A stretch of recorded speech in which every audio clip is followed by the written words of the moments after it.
नमस्कार. पुन्हा एकदा एनाटॉमीचा पार्ट घेऊन आलोय. तर आजचा विषय आहे ट्रायंगल्स ऑफ नेक.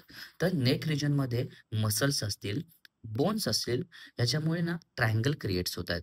हे ट्रायंगल्स आज आपण बघणार आहेत कोणते-कोणते आणि ते कसे-कसे त्यांच्या बाउंडरीज आपण बघणार आहोत. बरोबर? तर आपण साइड व्ह्यू बघतोय. तर this is a midline of neck. ही कुठपर्यंत आहे? तर क्लॅव्हिकल बोनपर्यंत आहे. बरोबर? त्याच्यानंतर हा क्लॅव्हिकल बोन बरोबर आपल्याला क्लॅव्हिकल बोन माहिती आहे काय असतं. त्याच्यानंतर हे बघा, हे जे आहे ह्याला आपण म्हणतो मॅस्टॉइड प्रोसेस. या मॅस्टॉइड प्रोसेसपासून ही जी मसल आहे क्लॅव्हिकल बोनपर्यंत याला म्हणतो आपण ट्रेपेझियस. हे बघा ट्रेपेझियस बरोबर.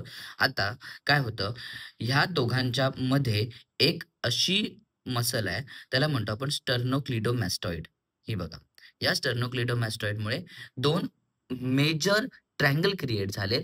त्याला आपण नाव दिलंय anterior triangle and posterior triangle. बरोबर. हे 2 ट्रायंगल तयार झालेत बिकॉज ऑफ स्टर्नोक्लिडोमॅस्टॉइड. कळलं? कळलं इथपर्यंत? पुढे आता कळेल. आता आपण बघायचं आहे, की इथे आहे हायोइड बोन. हा काय आहे? Hyoid bone. या हायोइड बोनपासून 2 मसल्स निघालेत. त्याला आपण म्हणतो पोस्टेरियर बेली ऑफ डायगॅस्ट्रिक मसल आणि अँटेरियर बेली ऑफ डायगॅस्ट्रिक मसल. परत बघ. हा आहे हायोइड बोन. इथून निघाली जी मसल हिला म्हणतो आपण पोस्टेरियर बेली ऑफ डायगॅस्ट्रिक मसल आणि ही जी निघाली ती अँटेरियर म्हणजे पुढच्या साईडला आहे ना, अँटेरियर बेली ऑफ डायगॅस्ट्रिक मसल. कळलं? पोस्टेरियर बेली, अँटेरियर बेली आणि दुसरी असते ते ओमोहायोइड असते बोन. कुठली असते? ओमोहायोइड. आता ही मसल आहे ती बघा, ओमोहायोइड. बरोबर? ही ओमोहायोइड काय करणार,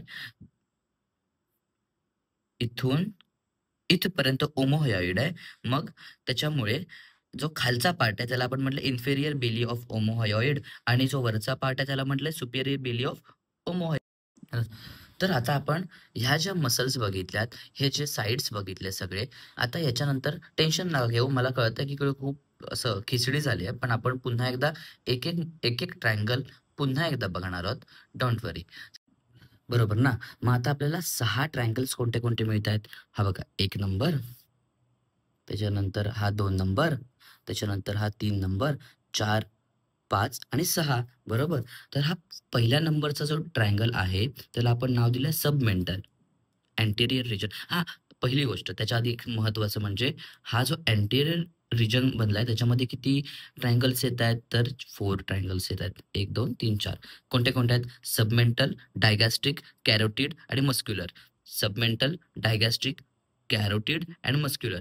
हा कॅरोटिड ट्रायंगल आहे ना इम्पोर्टंट आहे. याला वेगळा क्वेश्चन सुद्धा फॉर्म होतो, की कॅरोटिड ट्रायंगलच्या बाउंडरीज सांगा वगैरे, वगैरे. कळलं? त्या बाउंडरीज पण विचारल्या जाऊ शकतात.